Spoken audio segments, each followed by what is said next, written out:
जय भीम साथियों, अस्सलाम वालेकुम।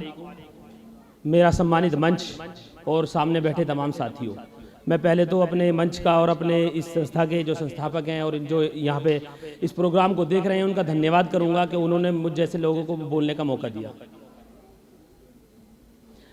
साथियों, मुझसे पहले वक्ताओं ने बहुत सारी बातें कही और बहुत ही अच्छे विचार रखे। शायद उन्हें बहुत तजुर्बा है, उन्होंने दिल से इस चीज को देखा है और दिमाग से समझा भी है कि आज हमारे देश के अंदर 25% के आसपास तकरीबन हमारे दलित भाई हैं और 15% मुस्लिम हैं। मतलब देश की आधी आबादी दलित और मुस्लिमों की है। हमारे देश के अंदर जो फासीवादी ताकतें हैं उन्होंने क्या किया? We are united and you are divided. हम यूनाइटेड हो जाएं और आप डिवाइडेड हो जाएं। दुनिया के अंदर सबसे खतरनाक जहर जो है वो मेरे बुजुर्ग लोग समझ गए होंगे, वो जहर है जो कान में घोल दिया जाए। और आज शाखाएं लगा लगा कर लोगों को घर घर भेजकर, और अब तो आरएसएस ने नया काम शुरू कर दिया है, महिलाओं को घर घर भेजकर दलितों के और मुस्लिमों के अंदर एक जहर घोल दिया है कि दलित तुम्हारा दुश्मन है और मुस्लिम तुम्हारा दुश्मन है। जबकि इस देश की आजादी में और इस देश को बनाने में जितना दलितों का और मुस्लिमों का साथ रहा है उतना किसी बिरादरी का साथ नहीं रहा। लेकिन हमारी कमजोरी की वजह से, हमारी कमजोरी की वजह से, हमारी बेवकूफी की वजह से, हमारी यूनाइटेड ना होने की वजह से उसको छुपा दिया गया, उसको मिटा दिया गया। मैं बहुत बहुत धन्यवाद करता हूं अपने साथियों का जिन्होंने इस बात को समझाने की हमारे समाज के अंदर कोशिश की और बताने की कोशिश की, इन अखबारों के थ्रू, उन किताबों के थ्रू और ऐसे ऐसे प्रोग्रामों के थ्रू, कि हम इस देश के अंदर निर्माण में उतने ही साथी हैं, बल्कि उनसे बढ़कर साथी हैं जितने का उन लोगों ने काम किया। उन लोगों ने सदैव हमारे देश को बांटने का काम किया है। तू दलित है, तू मुस्लिम है, तू सिख है, तू ईसाई है, जबकि हम सब एक हैं।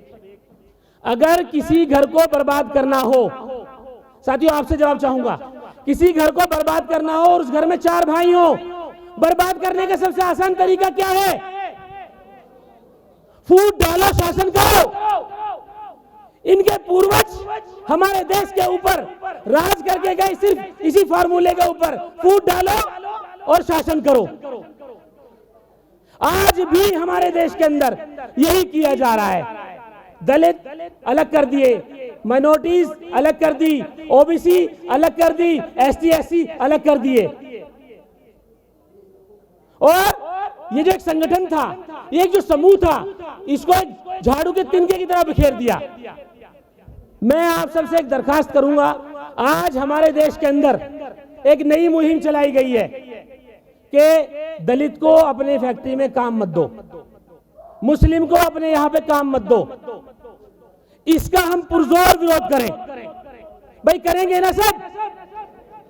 हम अगर मेरी फैक्ट्री के अंदर या मेरी ऑफिस के अंदर कोई जगह खाली है तो मैं प्राथमिकता दूंगा, मुसलमान होने के नाते अपने दलित भाई को उसमें सबसे पहले प्राथमिकता दूं।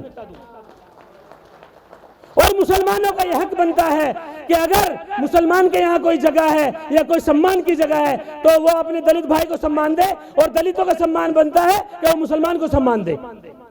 आज इस व्यवस्था को तोड़ने के लिए मैं आप सबसे एक अनुरोध करूंगा, अगर कोई दलित भाई आए तो अपनी बीच की कुर्सी खाली करके खड़े हो जाएं, और मुसलमान आए तो आप अपनी कुर्सी उसको दे, जिससे कि इनको मुंहतोड़ जवाब मिल सके। आज हमें बर्बाद करने के लिए हमें शिक्षा से हटाया जा रहा है। क्यों? अगर हम शिक्षित होंगे तो यूनाइटेड रहेंगे। बाबा साहब ने क्या कहा था? शिक्षित रहो, संगठित रहो।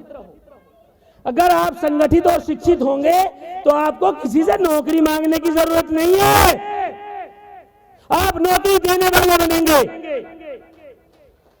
अगर आप शिक्षित और संगठित होंगे आपको किसी के सामने हाथ फैलाने की जरूरत नहीं है, आप हाथ से देने वाले बनेंगे।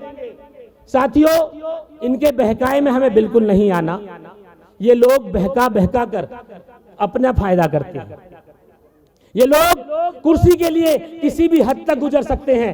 हमारे अध्यक्ष जी ने कहा था, ये जो सरकार है इसका एक नारा है, 2 का साथ और पूरे देश का विनाश।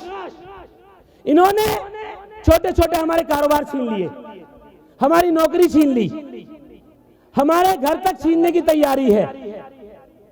क्यों? क्योंकि हमें बांट दिया गया। उनका जो समीकरण है सिर्फ यही है कि दलित और मुस्लिम ये एक ना हो जाएं, और अगर हम सब लोग एक हो गए तो इनका मिथक टूट जाएगा। तो साथियों, आप सब आज ये आह्वान इस मीटिंग से लेके जाएं और इस मीटिंग के अंदर ये प्रण लें, अपने भगवान को साक्षी मानते हुए, अपने खुदा को साक्षी मानते हुए कि आने वाले वर्षों में, आने वाले समय में, आने वाले वक्त में हम सिर्फ एक पॉलिसी को अपनाएंगे, किसी के बहकावे में नहीं आएंगे, किसी को बहकाएंगे नहीं, अपने बच्चों को समझाएंगे, अपने बच्चों को इतिहास पढ़ाएंगे कि हमारा इतिहास ऐसा रहा है। ये वही मुसलमान कौम है जिसने बाबा भीमराव अंबेडकर साहब को, जब इन लोगों ने, फांसीवादियों ने हरा दिया था, तो जिताकर भेजा था। ये वही दलित हैं जिन्होंने मुसलमानों के हर बुरे वक्त में इनका साथ दिया है। साथियों, हमें कुछ भी करने की जरूरत नहीं है, बस अपने बच्चों को यह बताने की जरूरत है कि हम सब एक हैं। ये लोग हमारे बच्चों को बहकाते हैं, हमारे बच्चों को हमारे क्षेत्रों में खुले तौर पर बिगाड़ने के लिए चरस, गांजा, अफीम खुली कर दी गई है। किसी घर को अगर बर्बाद करना हो, किसी फैमिली को बर्बाद करनी हो, किसी समुदाय को बर्बाद करना हो, किसी घर को बर्बाद करना हो, किसी देश को बर्बाद करना हो, तो उसके अंदर उसकी औलाद को बिगाड़ दो, उसकी नस्लों को बिगाड़ दो। हमारी नस्लों को ये कहकर, ये समझाकर कि नौकरियां नहीं है, पढ़ाई से दूर किया जा रहा है, जबकि ऐसा नहीं है। अरे अगर हमारे अंदर कैपेबिलिटी होगी तो हम सीना ठोक कर नौकरी ले लेंगे। हमारे बड़े बैठे हैं, क्या इन्होंने ली नहीं है? और सिर्फ ये समझाया जा रहा है कि तुम आरक्षण के लिए बने हो। साथियों, हम लोग आरक्षण लेने वाले नहीं हैं, हम आरक्षण देने वाले हैं। समझो कैसे? समझो कैसे? ऐसे कि हम संख्या बल में ज्यादा हैं। अगर हम अपनी ताकत को पहचान गए तो इनकी ताकत खत्म हो जाएगी। तो आज हम सब ये प्रण लेके जाएं कि हम एक रहेंगे, एक साथ रहेंगे, एक दूसरे के घर आएंगे जाएंगे, हर त्योहार पर मिलेंगे बैठेंगे। ईद हो तो आप सब मेरे घर इनवाइटेड हैं, अगर आपका त्योहार है तो मैं आपके घर इनवाइटेड हूं। मैं अगर नमाज पढ़ रहा हूं तो आप मेरे साथ खड़े हैं, आप अगर बुद्ध की प्रतिमा के सामने हाथ झुका रहे हैं तो मैं आपके सामने खड़ा हूं। इन लोगों ने हमारे खुदाओं को बांट दिया, हमारे भगवान को बांट दिया, इन लोगों ने हमें बांट दिया। क्योंकि जिन लोगों की रोजी रोटी इसी पे चलती हो कि बांट के काम चलाया जाए, वो तो करेंगे ना। हम खुद गलत, हमें समझना होगा, हमें सोचना होगा, हमें गहराई से अध्ययन करना होगा। आज जब हमारे सब लोग अपने घर जाएं तो खाट पर लेटकर ये सोचें कि हमारे देश की तरक्की, हमारे समाज की तरक्की और हमारी तरक्की सिर्फ एक ही बात में है। अगर 4 भाई बट गए तो घर बर्बाद हो जाएगा, और 4 भाई मिल गए और चारों भाइयों ने कमाकर अपने बड़े के हाथ में लाकर पैसे दे दिए और उससे कहा जैसा आप मुझे हुक्म करते हैं हम तैयार हैं, अपनी भावनाओं को मिटाते हुए, तो हमारा घर तरक्की कर जाएगा और हमारा बाप समान जो है हमारे अध्यक्ष और हमारे बड़े, वो हमारे लिए 6 घर बना के देंगे।